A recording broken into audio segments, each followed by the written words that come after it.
Selamat pagi. Perkuliahan kita kembali lagi dalam pertemuan yang keempat, di mana yang terakhir kemarin sudah kita bahas tentang sifat-sifat dari tanah. Nah, sifat-sifat dari tanah sendiri sudah dijelaskan kemarin di akhir pertemuan, di mana ada tanah dalam keadaan asli, keadaan lepas, dan dalam keadaan padat. Jadi tanah dalam keadaan asli biasanya tanah yang belum disentuh, belum dikelola oleh manusia. Dalam keadaan lepas, tanah yang telah dikerjakan oleh manusia, di mana dalam keadaan gembur atau lepas, dan tanah dalam keadaan padat ketika dia mengalami pemadatan dari keadaan lepas. Oke, jadi itu untuk beratnya tetap sama, tapi dalam ukuran volume atau ukuran berat isi itu pasti berbeda, di mana 1 meter kubik dalam keadaan asli akan menjadi lebih besar dari 1 meter kubik dalam keadaan lepas dan lebih kecil dari 1 meter kubik dalam keadaan padat. Nah, ini ada perhitungannya, contoh perhitungannya seperti ini. Jadi, pengembangan tanah adalah bertambahnya volume tanah. Karena menjadi lepas, pengembangan tanah ini dinyatakan dengan persentase dari keadaan asli. Jadi, misalnya tanah dari lubang galian itu 1 meter kubik menjadi 1,3 meter kubik, itu dalam keadaan lepas. Jadi dia mengalami pengembangan sebesar 0,3 meter kubik. Penambahan volume ini disebut dengan pengembangan. Penambahan volume disebut dengan pengembangan. Jadi kembang susu tanah itu yang diperhatikan. Jadi dari keadaan asli dia menjadi dalam keadaan lepas disebut dengan pengembangan atau bertambahnya volume tanah. Nah, itu ada rumusnya di situ SW. Jadi kalau persentase pengembangan itu SW sama dengan dalam kurung B bagi L kurang 1 kali dengan 100%. Jadi ini nanti hasilnya dalam persen. Berapa besar persentase dari pengembangan tanah. Di mana B itu berat volume dalam keadaan asli, L itu berat volume dalam keadaan lepas. Jadi berat volume yang dimaksud di sini itu berarti dalam meter kubik. Oke, jadi bukan kilogram ya. Perhatikan baik-baik ya, ada berat saja dan berat volume isi atau berat volume itu berarti dia dalam keadaan mengisi ruang. Seperti itu ya, paham ya. Jadi paham tentang volume. Saya harap teman-teman paham. Ada juga volume yang hanya dalam kilogram. Contohnya seperti besi, itu dihitung dalam kilogram. Tapi kalau bangunan atau yang mengisi ruang itu disebut biasanya dengan liter atau meter kubik, seperti itu ya. Ini dalam keadaan ini rumus ini dipakai ketika ditanya misalnya soal dalam keadaan lepas. Hitunglah tanah dalam keadaan lepas, berat volumenya, persentasenya dalam keadaan lepas. Itu dipakai rumus ini. Nah, ini kembali lagi setelah ada dalam keadaan lepas, ada dalam keadaan padat. Nah, dalam keadaan padat itu otomatis dia lebih kecil dari 1 meter kubik. Misalnya dalam keadaan asli 1 meter kubik, hasilnya pasti lebih kecil dari 1 meter kubik. Itu disebut dengan penyusutan. Jadi penyusutan tanah itu adalah berkurangnya volume tanah karena mengalami pemadatan. Penyusutan tanah dinyatakan sebagai persentase terhadap keadaan asli. Formula untuk menyatakan persentase penyusutan adalah, jadi penyusutan di sini SH atau itu persentase dari penyusutan sama dengan 1 kurang B bagi dengan C kali dengan 100%. Jadi B di sini berat volume dalam keadaan asli. Jadi yang menjadi pembandingnya selalu dalam berat volume keadaan asli. Paham ya? Selanjutnya yang berikut berat volume dalam keadaan padat. Nah, jadi ingat kalau misalnya soalnya ditanya penyusutan, pakai soal yang ini, ditanya pengembangan, pakai soal yang sebelumnya. Rumus yang sebelumnya. Jadi perhatikan kembali soalnya ketika ada pertanyaan atau ada soal, dijawabnya sesuai dengan pekerjaan atau disesuaikan dengan keadaan tanah yang ada yang ditanya di dalam soal. Jangan sampai keliru. Oke, selanjutnya ini contoh soal. Berat volume tanah dalam keadaan asli sekian kilogram per meter kubik. Itu dalam keadaan asli 1474 kg, dalam keadaan lepas 1200. Nah, dalam keadaan padat 1730. Jadi persentase pengembangan ini dimasukkan rumus yang tadi. Jadi yang pertama kita masukkan yang untuk pengembangan faktor dalam keadaan lepas itu dia mengalami dari keadaan asli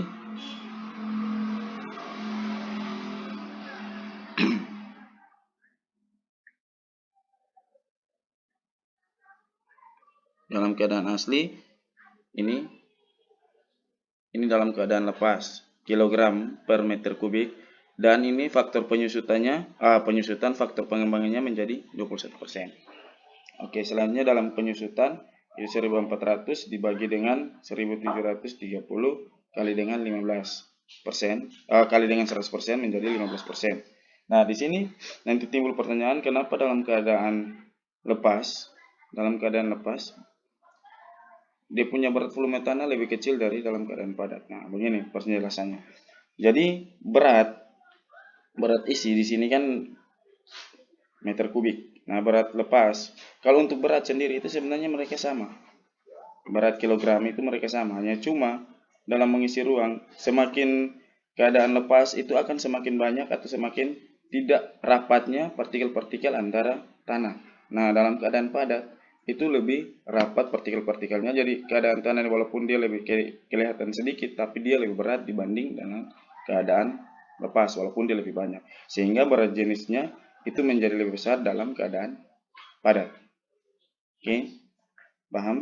Nanti ada pertanyaan silakan ditanyakan langsung di dalam kolom komentar WA. Nanti untuk di dalam komentar YouTube itu langsung absen ya, seperti biasa dengan kelas. Nah, selanjutnya ini adalah peralatan berat. Jadi peralatan berat dalam pekerjaan konstruksi terutama digunakan untuk menggali, memuat, mengangkut, mendorong, menghampar, memadatkan, dan mencampur. Objek pekerjaan tersebut adalah tanah. Pada dasarnya sebelumnya adanya alat pekerjaan ini dikerjakan oleh manusia. Jadi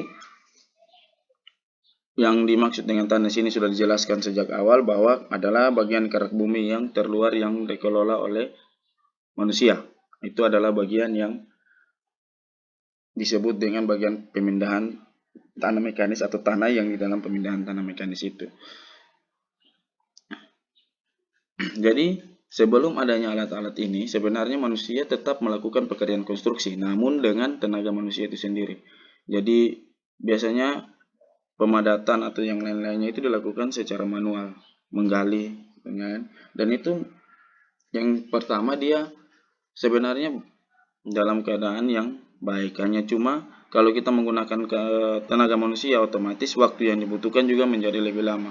Nah, dari hukum yang berlaku, jika semakin lama pekerjaan dikerjakan semakin membengkak juga biaya yang akan dikeluarkan, karena biaya operasional juga berpengaruh dengan waktu kerja.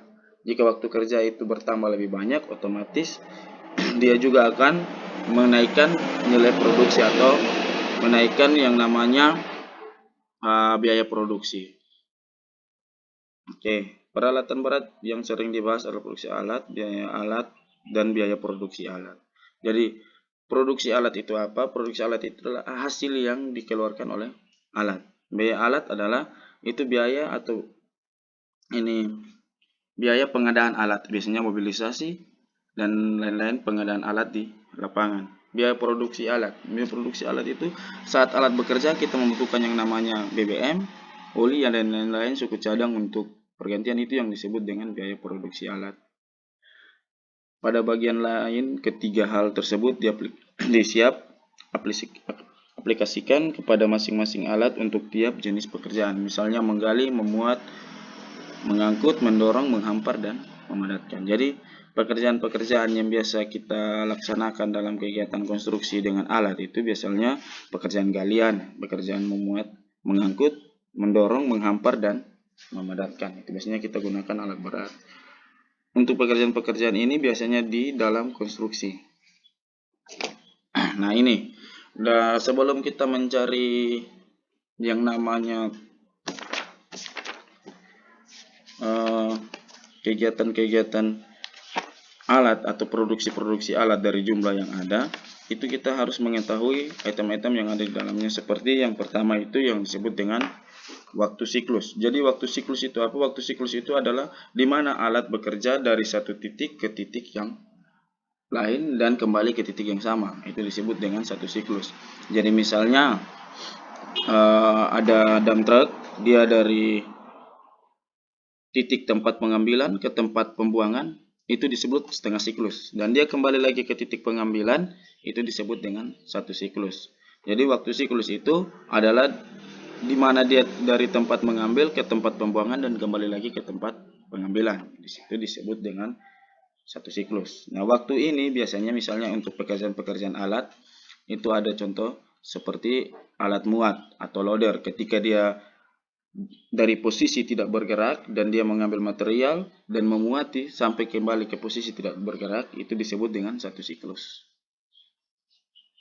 Nah, di dalam siklus sendiri, dalam waktu siklus sendiri ada beberapa hal yang perlu diperhatikan atau ada elemen-elemen yang ada di dalam waktu siklus tersebut. Yang pertama adalah kecepatan. Kecepatan diangkut berarti dari titik pengambilan ke tempat bongkar muat. Nah, itu ada kecepatan. Dan kembali juga dia memiliki kecepatan. Jadi di situ ada FA untuk kecepatan saat angkut, VK dia kecepatan saat VA kecepatan saat angkut, dan VK kecepatan saat kembali. Jadi satu siklus itu ketika dia dari sini, dari tempat muat dan sampai ke tempat bongkar ini dan dia kembali, itu memiliki kecepatan. Dan satu lagi hal yang perlu, ada yang namanya jarak angkut.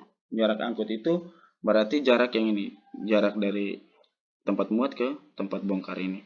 Nah, jarak ini otomatis tidak dapat berubah seperti itu ya. Hukumnya seperti itu, kecuali dia pulang dari tempat lain. Tapi kalau kita dalam perhitungan, otomatis kita menghitung jarak itu tidak mengalami perubahan. Yang mengalami perubahan di sini biasanya dalam bentuk kecepatan. Biasanya kecepatan angkut saat dia memuati barang atau dimuati oleh benda atau tanah, otomatis dia lebih lambat dibanding dengan kecepatan kembali saat dia tidak memuati apa-apa atau kosong. Nah, ini diperhatikan. Untuk rumusnya sendiri ada seperti ini. Jadi dilihat dari gambar sebelum, siklus terbagi dua komponen, yaitu waktu perjalanan dan waktu tetap. Jadi waktu perjalanan itu dengan rumus ini jarak dibagi dengan jarak angkut, kecepatan angkut, tambah jarak dibagi dengan kecepatan kembali. Jadi ini kecepatan ini kadang-kadang dalam ya bisa jadi berbeda, bisa juga sama, tapi lebih seringnya dalam keadaan yang berbeda. Karena ketika kendaraan itu dia dimuati beban, dia akan lebih cepat, lebih lambat dibanding dengan keadaan saat dia tidak dimuati sesuatu. Jadi ketika dalam perhitungan itu biasanya terbagi. Namun kalau untuk jarak dia tetap sama. Jadi diestimasikan bahwa kendaraan itu dia saat angkut dia melewati jalur yang sama saat dia kembali juga seperti itu, lewat jalur yang sama. Jika jarak pergi pulang sama, maka kecepatan angkut kembali dapat dirata-ratakan. Nah, kecepatan ini bisa kita rata-ratakan, di mana dengan V sama dengan VA tambah VK dibagi 2. Jadi kecepatan angkut dan kecepatan kembali itu kita tambah dan dibagi 2. Itu kita dapat rata-rata dari kecepatan pulang pergi. Sehingga formula WP dapat ditulis sebagai berikut. WP sama dengan 2S bagi dengan V. Nah, ini kalau misalnya dalam satuan jam. Dalam satuan jam kita pakai ini. Selanjutnya WP sama dengan 2S dibagi dengan V kali dengan 60 kalau dia dalam 1 menit. Jadi 60 ini menggambarkan 1 jam ada 60 menit. Jadi seperti itu, ini rumusnya, di mana WP itu sama dengan waktu perjalanan dalam menit atau jam. Ini rumusnya. Jika ditanya, kalau soal misalnya ditanya dalam satuan jam, maka kita pakai rumus tanpa yang 60 ini. Jika ditanya dalam satuan menit, maka kita menambahkan kali dengan 60. Nah, jadi WP itu waktu perjalanan dalam menit atau jam, S itu jarak, dia tidak berubah ya kalau jarak. Kenapa 2 kali di sini? Karena jarak pergi pulang itu tetap sama dan dia 2 kali otomatis kan, pergi pulang, jadi dia dikali dengan 2 atau 2 kali. V kecepatan rata-rata pulang pergi. Jadi ini V ini sudah dirata-ratakan ya ini. Jadi misalnya diketahui kalau soalnya itu jarak kecepatan angkut dan kecepatan kembali itu sendiri-sendiri, otomatis kita harus merata-ratakannya duluan. Kalau jarak tidak perlu dirata-ratakan karena jarak itu sudah pasti sama seperti itu, estimasinya seperti itu. Oke. Waktu tetap. Nah, di sini ada yang namanya waktu tetap. Jadi waktu tetap itu adalah waktu alat bekerja dalam satu siklus. Dan termaksud waktu pergerakan alat untuk memudahkan perhitungan, maka waktu tetap dikelompokkan menjadi waktu tunggu dan waktu muat. Jadi kalau waktu tunggu yaitu waktu alat tidak bekerja namun alat tetap diberikan, misalnya DT saat antrian pemuatan. Nah, misalnya kalau dalam kerjaan begitu kan loader itu kan dia misalnya satu, tapi dia memuati kan tidak mungkin satu DT atau dump truck, dia memuati beberapa dump truck. Jadi dalam satu dump truck yang ada sedang dimuati, otomatis dump truck yang lain kan menunggu.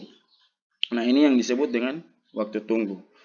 Jadi waktu walaupun dia tidak bekerja tapi dia sedang dalam antrian untuk menunggu dimuati. Nah, itu disebut dengan waktu tunggu. Selanjutnya ada waktu muat. Waktu muat yaitu waktu digunakan untuk mengisi muatan sampai penuh. Waktu muat dapat dihitung sebagai berikutnya. Nah, waktu muat itu dapat dihitung di mana WMAA itu waktu muat alat angkut itu truk, QAA kapasitas alat angkut atau truk. Kapasitas alat angkut ini itu adalah di mana dump truck itu dia kan punya bak itu kapasitas alat angkut itu di situ. Jadi misalnya dia punya dump truck itu kadang-kadang ada yang dalam ton, ada yang dalam meter kubik. Nah, kalau dalam meter kubik berarti dia dalam berat isi yang memenuhi itu. Tapi kalau dia dalam dalam ton, otomatis itu akan berbeda ketika kita memuati pasir atau kita memuati batu karang dengan pasir. Nah, itu kan berat jenisnya berbeda. Kalau dalam ton berarti beratnya bisa berubah-ubah. Walaupun dalam berat isi atau dalam berat volumenya itu dia tetap sama 1 meter kubik atau 3 meter kubik dari kapasitas yang ada. Misalnya dalam truk kan 3 sampai 4 untuk drum truk kecil. Nah, itu kalau misalnya kita memuatinya dalam bentuk batu dengan pasir, walaupun dia sama-sama 3 meter kubik tapi dalam beratnya itu berbeda. Seperti itu ya. Untuk kapasitas alat muat sendiri itu biasanya loader atau excavator. Nah, kapasitas ini tergantung. Kalau untuk alat muat loader dan excavator biasanya itu kapasitas bucket dari masing-masing alat. Nah, selanjutnya ada waktu siklus alat muat. Waktu siklus alat muat di sini loader atau excavator ketika dia dari keadaan diam dan dia memuati dump truck. Nah, di situ disebut dengan waktu siklus. Dan itu ketika dia kembali lagi keadaan diam, itu disebut dengan satu siklus dari alat muat tersebut. Jadi kita perlu perhatikan satu siklusnya itu berapa menit. Misalnya untuk dia memuati dari keadaan dia diam, dia angkat material muat ke atas dump truck, itu berapa satu siklus itu berapa menit. Oke.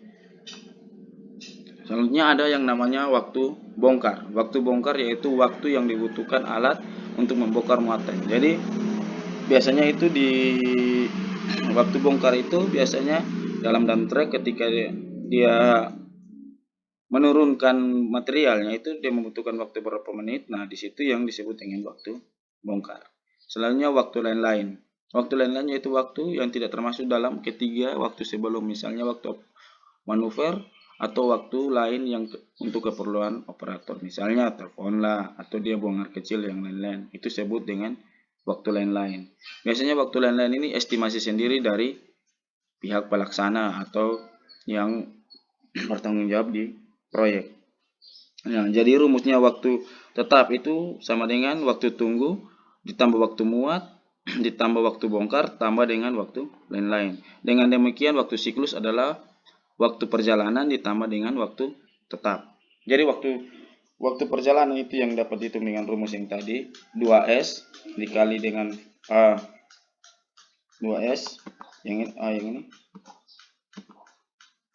2S dibagi dengan V dikali dengan 60. Nah, itu disebut dengan waktu perjalanan. Nah, waktu tetap yang di atas WT, waktu tunggu tambah waktu muat tambah waktu bongkar tambah dengan waktu lain-lain.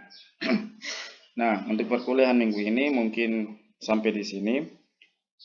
Namun nanti sebelum Lebaran saya akan membawa 2 kali pertemuan secara offline dan saya harapkan teman-teman bisa hadir. Nanti untuk kehadiran sendiri saya harapkan semua bisa ada karena di situ materi yang akan saya bawa memang lanjutan, tapi ada lebih bisa kita bertemu secara langsung dan kita bisa membahas soal. Jadi saya harap teman-teman juga dapat hadir semua saat perkuliahan. Nanti infonya saya akan berikan di grup WhatsApp. Untuk pertemuan berikut kita lanjutkan di dalam